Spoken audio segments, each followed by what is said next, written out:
Madam madam हे पटवर्धन साहेबांचं अचानक कसं काय? सगळ्यांना हाच प्रश्न पडलाय. अहो पण मॅडम त्या दिवशी मी त्यांना भेटायला गेलो ना तेव्हा अगदी व्यवस्थित होते, बराच वेळ बोलले माझ्याशी.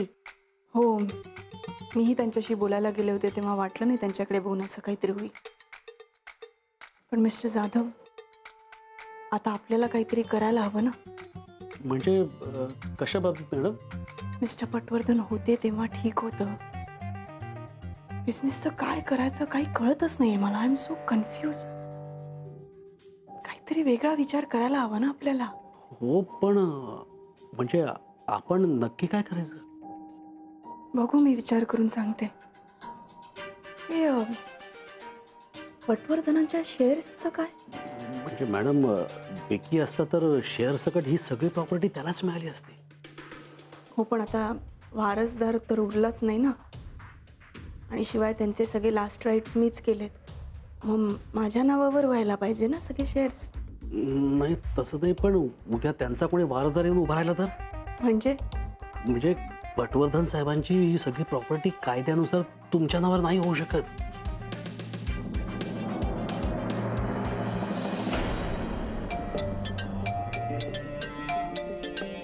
काय झालं सर? लँडलाईन नंबर आहे, तोच माणूस असावा. सर मला फोन द्या, मी बोलतो त्यांच्याशी. थांब मी म्हणे. बोल. अरे वा, माझ्याच फोनची वाट बघत होतास की काय? मुद्द्याचं बोल. मी सांगितलं होतं तुला कोणीतरी जाणार, पण काय झालं, तू त्याला नाही वाचवू शकलास. अजून काय मदत करू तुझी? पण मदत करून काही होणार आहे का? नाही. हे बघ तू काय, मी एवढी तुला मदत करायची आणि तू माझ्यावरच आवाज चढवणार? त्यापेक्षा काम कर ना, शोध आता पटवर्धनांना कोणी मारलं.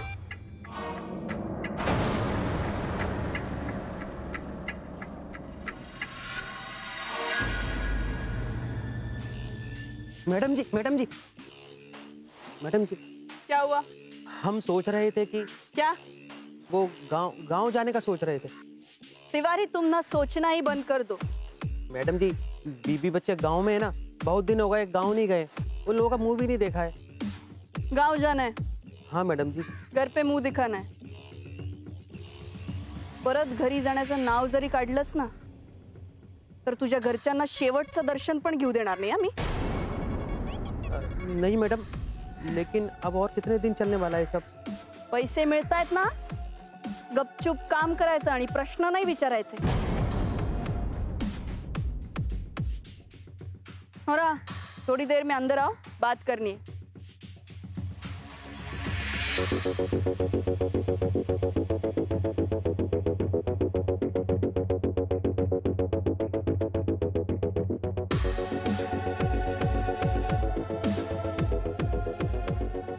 मॅडम, पाणी.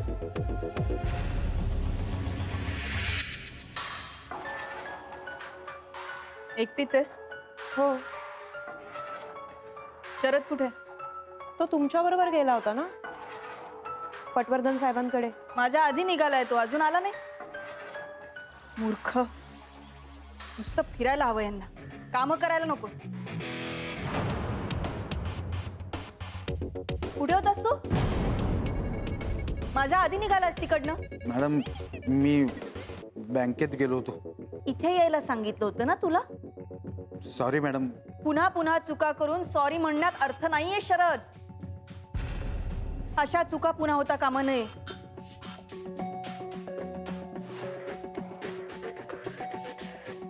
तुझं काय आता? मैडम जी, आप ही ने तो बोला था. चुप रे.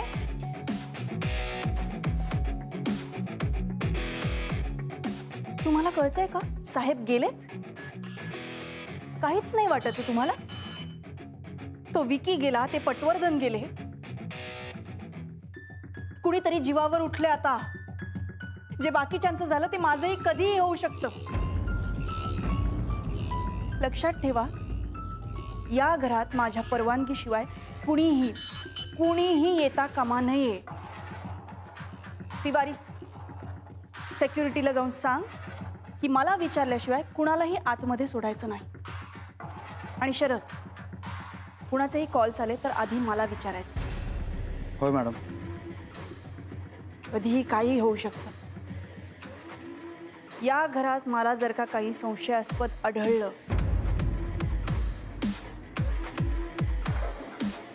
तर मी तुम्हाला पोलिसांच्या हवाली करेन. कळलं संगीता?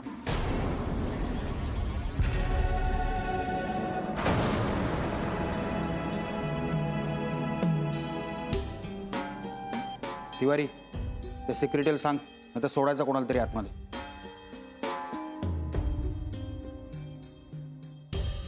आणि तू जरा सांभाळून त्या गायत्री मॅडमना आणि मीरा मॅडमना फोन करून सांगतेस ना. जर या बाईला कळलं ना तर काही खरं नाही तुझं.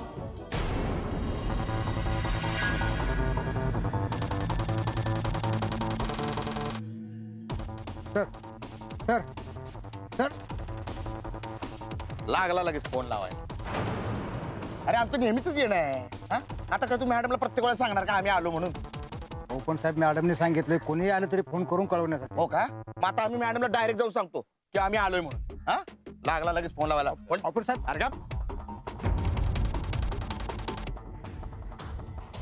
मॅडम मॅडम काय झालं रे? मॅडम पोलीस आलेत. आत्ता घेऊन ये त्यांना आतमध्ये. आणि संगीता त्यांच्या चहा पाण्याचं बघ. हो मॅडम. आता कशाला आलेत पोलीस? मला सांगून आले असते ना तर नक्की तुला कळवलं असतं. काय रे असं काय बोलतोस? मग काय मला काय प्रश्न विचारते? मला माहिती का आलेत ते. एक लक्षात घे, कर नाही त्याला डर नाही. हा या ना साहेब. आमचीच वाट बघत होतास वाटत. नाही साहेब, तुम्हाला येताना पाहिलं म्हणून थांबलो होतो इथे. मॅडम कुठे आहेत? येत आहेत बाहेर. आणि तिवारीला बोलो. हो साहेब तुम्ही चहा कॉफी काय घेणार? फिंगरप्रिंट्स घेणार मी. सुरू आहे. Yes sir. संगीता चल जरा चल ना. मॅडम मॅडम मी काय केलंय? सांगणार सगळं सांगणार. आधी मला तुझे फिंगरप्रिंट्स दे या पेपरवरती. चल. माझ्या हाताचे ठसे कशासाठी मॅडम? सांगणार म्हटलं ना. चल दे. साहेब. तिवारी चला चला चला. सांगतो सगळं तुला. चल चल बैठो वहां पे. साहब ये सब क्यों? बैठो बैठो. लेकिन साहब ये सब किस लिए साहब? हे बघे तिवारी, जास्त प्रश्न विचारून ना माझं डोकं आउट करू नकोस. तुला मी जेवढं सांगतोय ना तेवढं कर पटापट. चल हात दे इकडे. हात दे. साहेब काय चाललंय? कळलं ना बाबा. सगळं आत्ताच सांगू का तुला? हा? पण त्याआधी मला सांग, काल कुठं होतास? मी इथेच होते. सगळी कामं आवरली आणि घरी गेले. पण असं का विचारताय? विचारलेल्या प्रश्नाचं उत्तर चटाचटा द्यायचं आणि पटापटा मोकळवायचं. नाही तर पोलीस स्टेशनमध्ये श्यामयाना तयार करून ठेवलेलंच आहे. तिथं तुला घेऊन जाणार, तुझा पाहुणचार करणार आणि मग विचारणार. चालतंय का? अहो साहेब कुठे जाणार आम्ही? इथेच तर होतो. नोकर माणसं आम्हाला का अडकवता यामध्ये? अरे तुला काहीतरी माहित असेलच की. मैं सच बोल रहा हूँ साहब. मुझे कुछ नहीं पता. मैं तो सिर्फ अपने काम से मतलब रखता हूँ. तुला कधीच काही माहिती नसतं का रे? नहीं साहब. नाही ते तर हे फिंगरप्रिंट्स मिळायला प्रूव्ह होईल. शेवटची संधी आहे तिवारी. म्हणून सांगतोय तुला जे काही माहिती असेल ना ते सांगून टाक एकदाच. मी काय सांगू? मी माझी कामं करते बस. हो का? सारखी फोनवर बोलत असतेस असं कळलंय. कोणाशी बोलतेस ग एवढं? पटवर्धन साहेब इकडे आले की जेवढं बोलणं व्हायचं तेवढंच. बाकी त्यांच्याशी माझा काय संबंध? कुणाशी संबंध आहे, काय संबंध आहे हे आम्ही शोधून काढू ना. तू कशाला काळजी करतोस?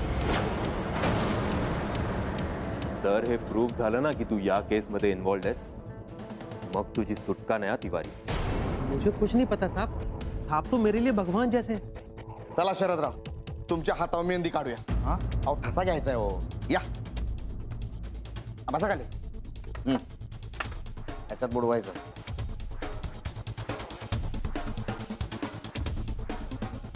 मॅडम कुठे आहेत? येत आहेत. एवढा वेळ नाही आमच्याकडे. सुरू आहे, जाऊन घेऊन या मॅडम ना.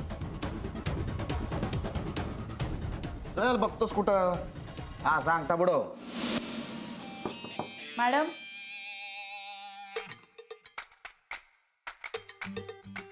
कम इन.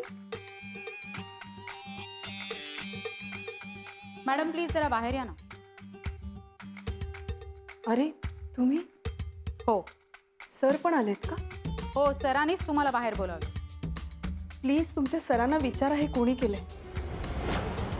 आधी धनंजय गेला, मग विकी, आता मिस्टर पटवर्धन. अचानकच त्यांच्या मृत्यूबद्दल कळलं.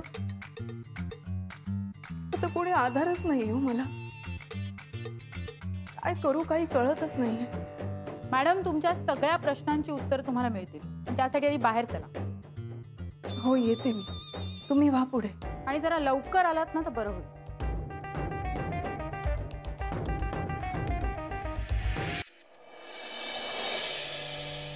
मॅडम कुठे? सर येत आहेत त्या. हॅलो. आय थिंक आम्ही आलो आहोत हा मेसेज तुम्हाला मिळाला होता. हो आय एम सॉरी. पण काय झालं असे अचानक तुम्ही आलात? आणि हे काय, यांच्या हातावर इंक आहे? काय झालं? फिंगरप्रिंट्स घेतलेत आम्ही. फिंगरप्रिंट्स? कशाला? यांनी काय केलं असं म्हणणं आहे का तुमचं? अहो घरातली साधी नोकर माणसं आहेत ही, हे काय करतील? आणि माझा सुद्धा संशय नाहीये यांच्यावर. आम्हाला तुमच्याकडून काही प्रश्नांची उत्तर हवी. मिस्टर अजय, तुमच्या प्रश्नांची उत्तरं मी आधी दिली आहेत. आणि आत्ताही गुन्हेगार शोधण्यासाठी मी तुमची नक्कीच मदत करेन. मला सांगा, धनंजय सरदेसाईंनी त्यांचं विल तुमच्या नावावर केलंय बरोबर? हो. आणि ते विल मला धनंजयच्या केबिनमध्ये सापडलं, हेही मी तुम्हाला फोन करून सांगितलं. बर, ते विल जरा दाखवा. Y no. शरद, माझ्या वॉर्डरोबच्या ड्रॉवरमध्ये एक पिंक कलरची फाईल आहे, ती घेऊन ये.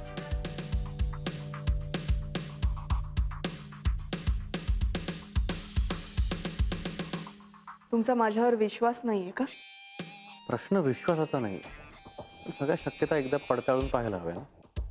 म्हणजे धनंजयचा खून मी केलाय असंही म्हणाल तुम्ही? जे म्हणायचं आहे ते पुरावे म्हणतील आता.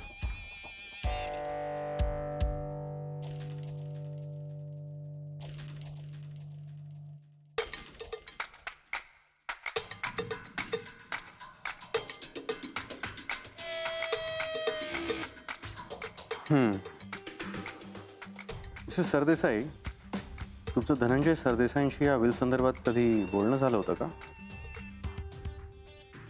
नाही. मॅडम अहो आठवण्याचा प्रयत्न करा हो. काय बोलण्याच्या गडबडीत लिहून गेलं असेल वाक्य, लक्षात राहत नाही माणसाच्या.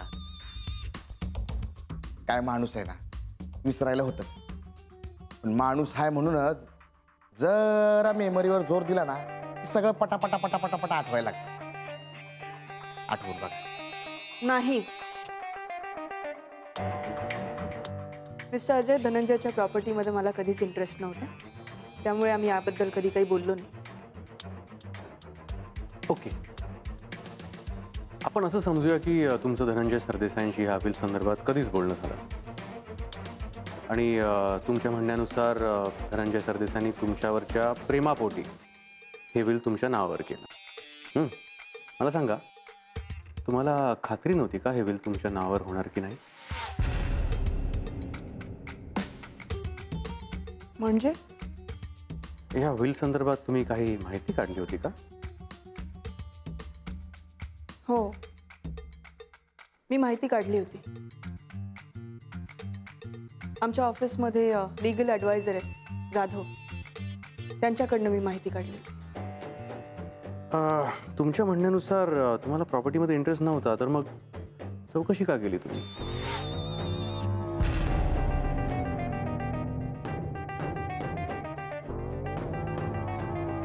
काय मिस्टर अजय, धनंजयच्या आजूबाजूला पैशासाठी माणसं जमलेत हे मी खूप वेळेला सांगितलं. त्यामुळे अशा गोष्टींची चौकशी करणं मला भाग आहे.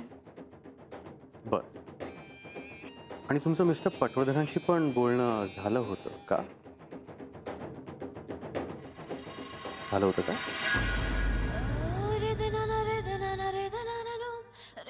संशय आहे का तुमच्या माझ्यावर? पुरावे. व्हॉट? एकदा पुन्हा नीट आठवून बघा. बर, आता मी सांगतो. आम्ही धनंजय सरदेसाईंचा कॉल सर्वेलन्सवर टाकला होता. ते ट्रान्सक्रिप्ट झाले. त्यातले काही कॉल्स आम्ही चेक केले, ज्यामध्ये धनंजय सरदेसाई आणि मिस्टर पटवर्धनांमध्ये बोलणं झालं होतं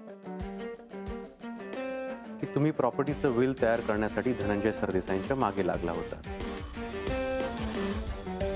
आणि मग धनंजय सरदेसाई गेल्यानंतर त्यांनी ते विल केलं आहे की नाही हे चेक करण्यासाठी तुम्ही मिस्टर पटवर्धनांना फोन करून सांगितलं. हो, मी कॉल्स केले होते, पण त्याचा असा अर्थ काढला जाईल असं वाटलं नव्हतं मला.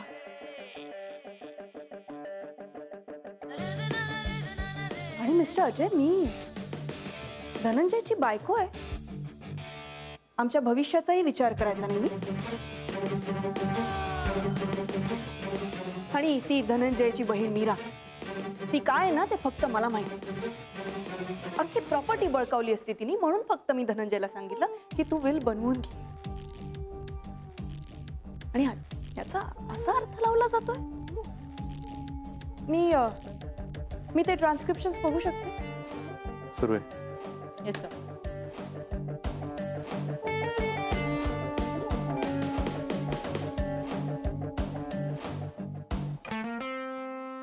या ट्रान्स्क्रिप्शन्स मध्ये पण हेच लिहिलंय की मी धनंजयला विल साठी विचारलं होतं. यामध्ये कुठे आहे की मी त्याला फोर्स केलं होतं किंवा अल्टिमेटम दिलं होतं? मी फक्त त्याला रिमाइंड केलं होतं. आणि तरी तुमचा माझ्यावर संशय? सुरू आहे. मॅडमच्या फिंगरप्रिंट्स घ्या.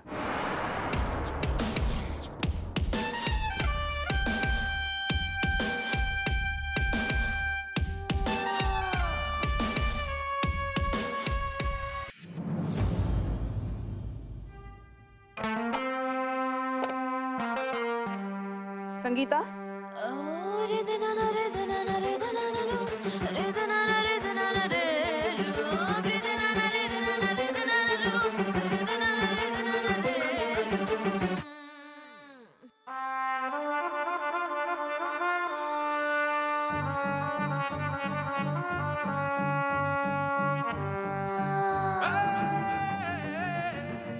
मिस्टर अजय ठाकूर, तुम्हाला सगळ्यांवर संशय आहे, बरोबर?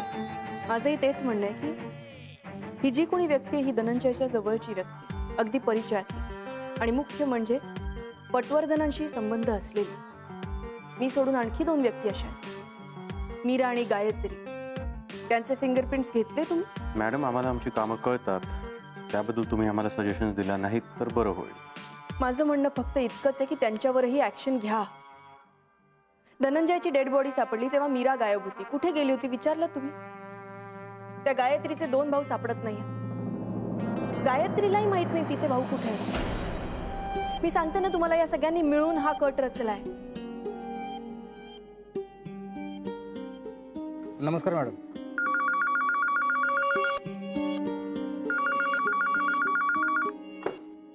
हॅलो, हा बोल. काय झालं शरद? मॅडम, गायत्री मॅडम आणि त्यांचे 2 भाऊ आले.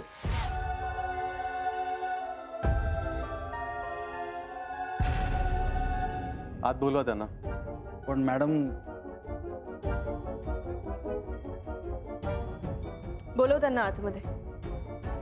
आपण काही केलं नाही तर आपण घाबरायचं कशाला? पाठव त्यांना.